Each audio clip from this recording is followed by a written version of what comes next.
Estamos de volta e sempre com o Matheus Medeiros, uma figura ilustre que participa aqui da nossa programação semanal, falando sobre as criptomoedas. Muito obrigado, Matheus. Muito obrigado, Olivério. Sempre é um grande prazer estar aqui em sua presença. E com você eu aprendo muito e tenho certeza que o nosso ouvinte também. Porque a gente está desvendando que essa coisa da criptomoeda e tal, a gente já viu aí, como você fala, né, até a Primeira Guerra, a moeda do mundo era o ouro. Isso. A balizadora, né? A balizadora era o ouro. Aí depois, duas guerras mundiais, aí em 1970 a gente teve ali... A relação do petróleo. A relação do petróleo, né? Que a gente chama de petrodólar e tal. Isso, exatamente. Mas o dólar sempre ficou navegando e ele efetivamente ainda é extremamente forte. E a gente teve, para sair das moedas e vir para um outro campo, a internet como uma referência de mudança em relação ao ser humano. Sim. Algo... Né, se a gente tem um avião que encurtou distâncias e tal, a internet encurtou tudo, a distância, todas a informação, as relações, né, a informação é muito mais ágil hoje através da internet, porque você publica uma informação lá, ela rapidamente ela circula os quatro cantos do mundo e tal.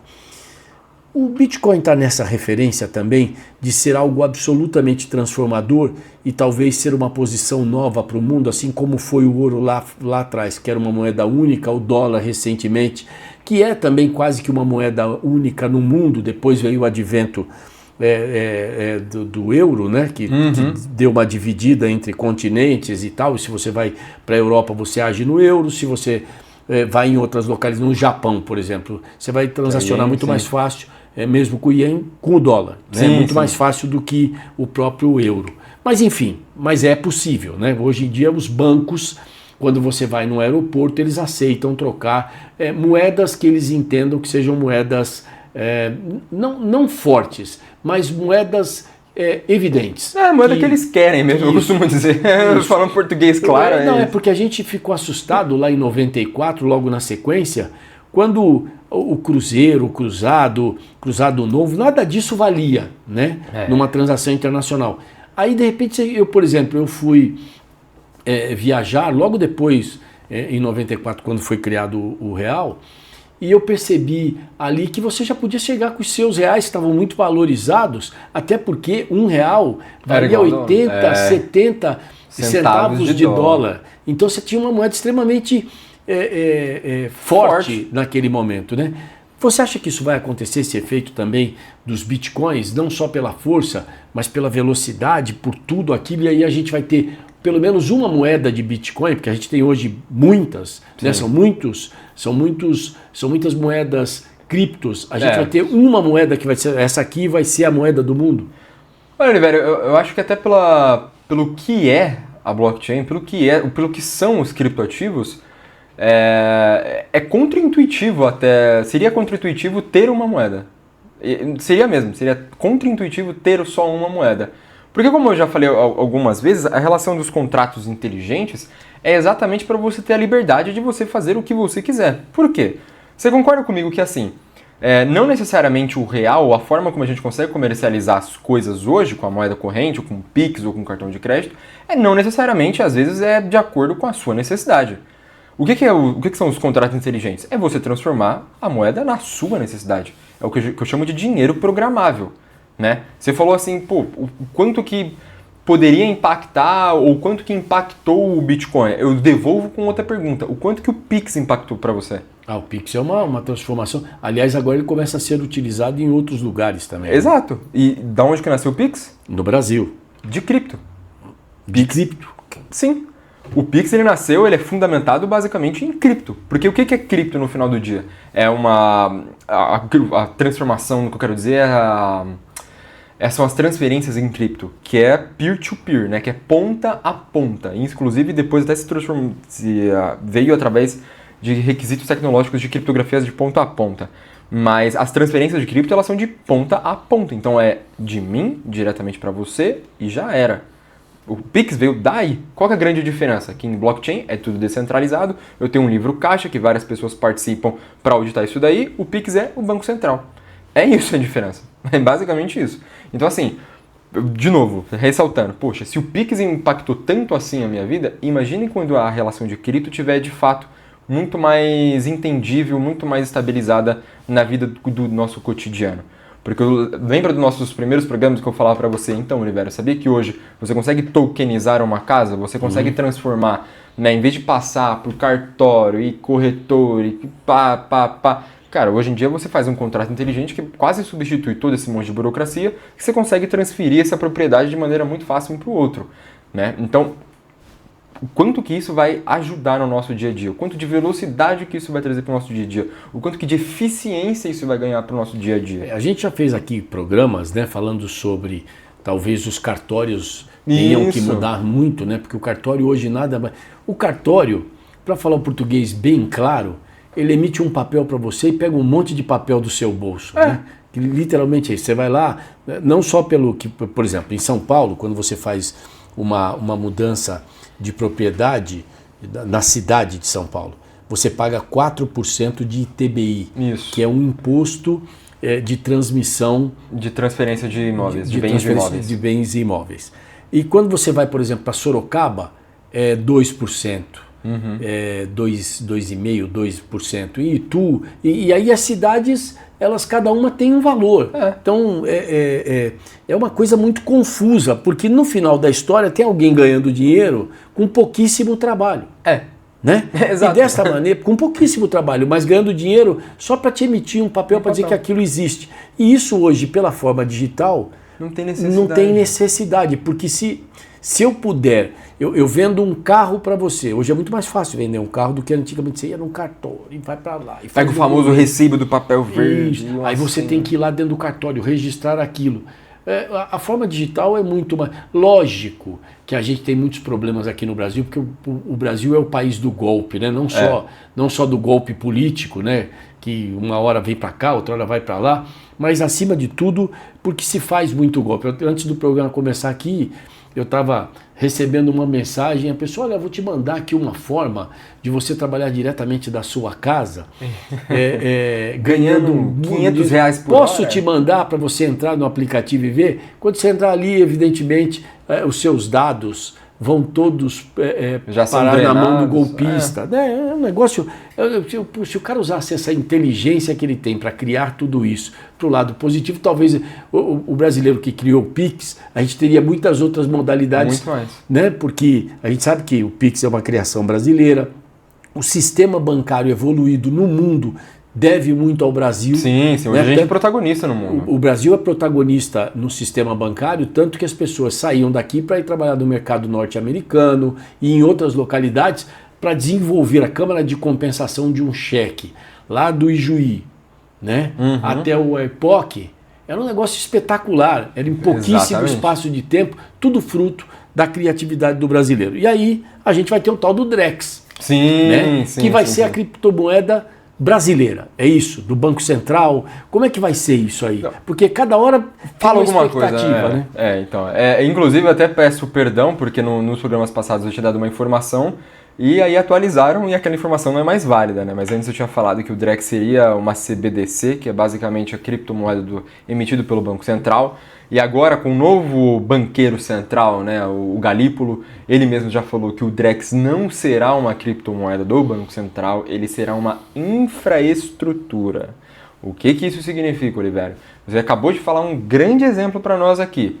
Poxa, o cartório, que no final do dia você concorda comigo que é tudo uma questão de confiança, né? É uma questão de confiança. Porque se ninguém confiasse no cartório, não teria cartório. Vamos ser bem honestos aqui no final do dia. É que o cartório nasce no Brasil de um desvio, né? Era dentro da mesma família, o cara ficava dono de um negócio que rende. Porque na realidade, eles emitem dinheiro. Lotérica, né? Porque eles emitem dinheiro. Na medida em que o cara pega um carimbo, dá uma carimbada e custa alguma coisa, ele está emitindo um dinheiro. Pois é, agora imagina se a gente tem tudo isso de forma digital. Aí você podendo fazer isso da sua maneira, no seu momento, no seu computador, sem pagar tudo aquilo que a gente paga, porque é muito caro, né? Você acabou de falar o que é o Drex. O Drex vai ser tudo isso aí. Vai ser uma infraestrutura para você fazer uma compensação programada, né? O famoso Pix programado. Imagina, se a gente tem tudo lá, um Pix programado, tudo certinho. Uma corrente de informação, né? Então, por exemplo, poxa, agora... Isso acontece bastante no ramo imobiliário, na verdade, né? No ramo imobiliário, como cada banco, tem uma parte do banco que se chama IB, que é Investing Banking, que eles são responsáveis por fazer, às vezes, infraestrutura de obra, ou, às vezes, empréstimos, enfim, garantias. É uma parte muito da economia real, digamos assim, essa parte bancária, né? E a gente tem muito empreendimento que são exatamente financiados pelo banco. E aí o que o banco faz geralmente? Poxa, eu vou financiar, vou investir nessa obra, vou colocar 400 milhões para esse monte de prédio vir. E o que eu faço? Eu pego esses monte de prédio, jogo para dentro da minha base e falo: ô, meus queridos clientes, vocês querem comprar um apartamento lá? Olha só, como eu estou investindo lá, se você fizer o financiamento por mim, sai mais barato. Ou se não, você, meu querido Olivério, que não é cliente dessa instituição financeira, se você abrir uma conta comigo, você vai ganhar aí uma vantagem no seu financiamento. Isso é só um exemplo de como é que funciona. Com essa relação do Drex, você concorda comigo que as informações vão ser, né, compartilhadas. Isso não é nem o Drex, é o que a gente chama de Open Finance, que já existe. Com essas informações compartilhadas, com essa nova infraestrutura, você não precisa mais ir em cartório. A transferência, por exemplo, de bens é muito mais rápida. Tudo que a gente faz que demora, que tem necessidade de compensação, é mais rápido. Aí é uma questão muito pessoal mesmo, como a gente é obrigado a fazer imposto de renda, eu espero que quando isso vir, o governo já me fale quanto que eu devo, quanto que vai me sobrar, porque muito mais fácil. Porque aí eu não preciso ficar emitindo imposto de renda. Eu vendi um imóvel em dezembro. Agora, em fevereiro é que eu recebi a escritura. Pois é. Você vê, janeiro, fevereiro, quase 60 dias para eu receber uma escritura de uma coisa que eu paguei à vista e fui ter lá na frente, baseado naquilo que você acabou de falar, que é a confiança em relação ao cartório e tal, mas é muito longe. Não, é muito longe. 60 dias é um prazo absolutamente gigante. Não faz sentido. Porque não faz sentido, não faz exatamente. Sentido. Ele é um prazo grande porque não faz sentido. Se fosse numa maneira digital, quando a gente levantasse da mesa, estaria já estava pronto. Então, o que dava para você fazer? Por exemplo, digamos que a casa dele já estivesse dentro da plataforma do Drex, na hora que você fizesse o Pix, já ia compensar para você, já está dentro do seu CPF, a escritura automaticamente é para você. Era tudo automático, já estava lá. Se amanhã alguém quiser vender, não pode porque ela está em nome daquela pessoa. Ou exato, você é o fato ali, entendeu? E aí eu digo mais, se no dia seguinte você precisasse de dinheiro para, sei lá, fazer o investimento no seu empreendimento, ou qualquer coisa desse tipo, o que o banco faz? Opa, deixa eu olhar lá, ó, o Oliveira tem essa propriedade, pronto, já é tudo mais rápido e fácil. Tem mais uma coisa, eu acho que você vai poder, a partir desse fator, olha eu querendo criar aqui em cima do negócio, vender uma parte de algo que você tenha. Isso é o que é tokenização. Isso, porque exatamente baseado na tokenização. Por exemplo, eu tenho um galpão, vamos supor que eu tenho um galpão. Aí eu chamo você e o Arthur e falo assim, querem rachar comigo aqui? A gente vai para o lado digital e põe o que é o percentual de cada um, vocês me pagam por aquele percentual e nós somos donos os três. Pronto. Hoje, para fazer um negócio desse aí, meu Deus do céu, você precisa consultar um advogado, aí você precisa fazer um documento, depois você precisa escriturar isso e vai pagar caro por isso, porque é uma outra escritura. Então você está fazendo tudo de novo. Nos Estados Unidos, houve um erro na escritura quando eu comprei um imóvel lá, e houve simplesmente o pagamento de uma taxa de $147, se não me falha a memória, para fazer a coisa certa. Aqui no Brasil eu teria que fazer uma escritura completamente nova. Nossa. E eu pagaria tudo de novo. Por quê? Porque nos Estados Unidos, para quem não sabe, você não coloca, se você tiver bom senso, a coisa no seu nome. Você põe o nome da empresa, porque a empresa não morre e você morre. E se você morrer, dependendo do estado onde você estiver, você vai 50%, se tiver no seu nome da pessoa, se tiver no nome da pessoa física, 50% vai para o estado. Se tiver no nome da empresa, não. Então, evidentemente que houve um erro, eles colocaram no meu nome e depois eu desfiz o erro, mas com $147. Pronto. E não pagando uma escritura como eu pagaria no Brasil. Não só a escritura, como para mudar do nome da pessoa física para jurídica, eu teria que pagar o ITBI novamente. Exatamente. Aqui no Brasil seria assim. Infelizmente.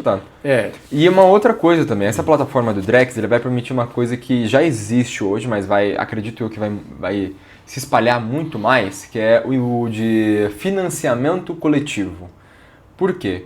Hoje, o custo do dinheiro está muito alto, né? A gente está falando de taxa de juros aí de 2 dígitos já há um bom tempo aqui no Brasil.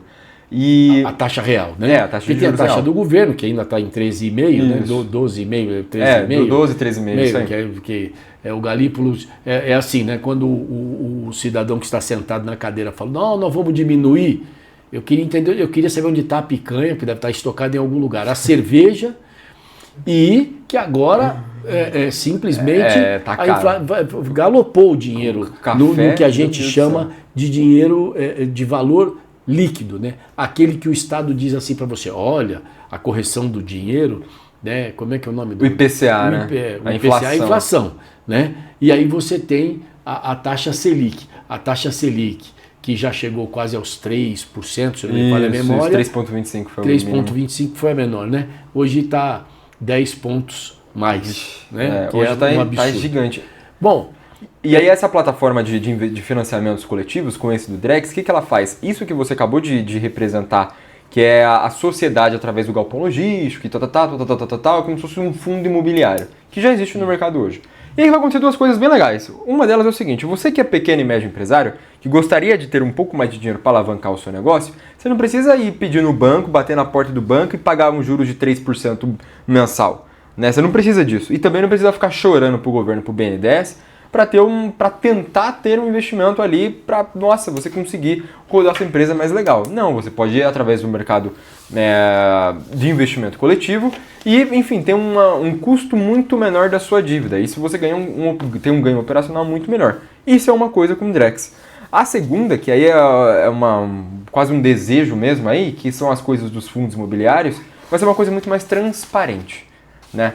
Porque hoje um fundo imobiliário, no final do dia, o que é um fundo imobiliário? Que quem já procurou um pouco mais de finanças pessoais, de investimento, com certeza já ouviu falar disso. Os fundos imobiliários nada mais são do que? É uma empresa que vai gerir alguns imóveis. E aí pode ser shopping, pode ser logístico, pode ser casa, pode ser um monte de coisa. Beleza, então eu estou pagando como se fosse uma corretora no final do dia, Matheus? Exatamente isso. É basicamente uma corretora. Só que você não tem acesso a muita coisa não, viu? Hoje já existe, né, no Brasil a modalidade quando você lança flats e tal, e apartamentos em resorts, essa coisa, e você pode fazer uma compra compartilhada. Você divide multipropriedade. Multipropriedade, que é o nome técnico, isso, né? Que você divide em por cotas, 8 pessoas, geralmente por 8 pessoas, aquela unidade tem 8 proprietários e é escriturada desta maneira. Isso aí. Né? Você vai pagar 1/8 do condomínio, 1/8 da escritura, 1/8 das taxas, 1/8 dos impostos. É tudo certo.